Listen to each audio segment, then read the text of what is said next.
Hello! అన్‌పోస్టెడ్ Telugu లెటర్స్‌కి welcome. ఈరోజు మరొక కొత్త లెటర్‌తో మీ ముందరకొచ్చాను.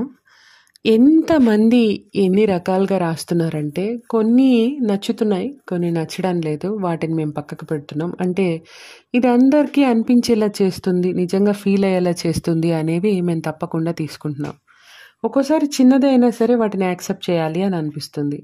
అలా వచ్చినటువంటి లెటర్ ఇది. ఒక సిస్టర్ తన సిస్టర్‌కి, అంటే ఒక చెల్లాయి తన అక్కకి రాసింది అన్నమాట. నిజంగా ఇలాంటివి చాలామంది ఆడపిల్లల జీవితంలో ఉంటాయి. ఆహ్, ని మనం ఒక్కళ్ళమే ఫీల్ అవుతున్నామా అనేది లేదు. చాలామంది ఇలాగే ఫీల్ అవుతున్నారు అని గుర్తు చేసేటువంటి లెటర్ ఇది. నేను చదివి వినిపిస్తాను మీకు. వినండి. నేను నా పాత రోజుల్ని మిస్ అవుతున్నాను. వేసవి తర్వాత వర్షాకాలం, దాని తర్వాత మళ్ళీ చలికాలం వస్తాయి. కానీ జీవితం అలా కాదు.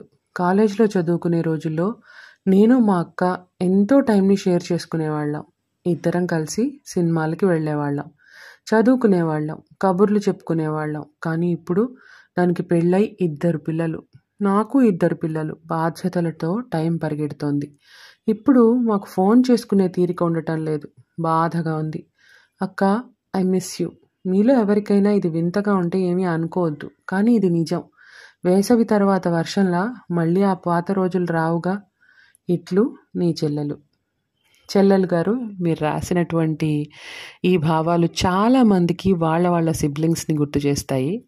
మీ అక్క కూడా ఇది వింటూనే ఉంటారు అని అనుకుంటున్నాను.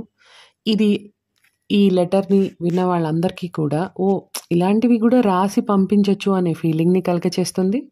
అలాగే మనం కూడా ఇలా మిస్ అవుతున్నాం కదా అని వాళ్ళ సిబ్లింగ్స్‌ని కూడా గుర్తు చేస్తుంది.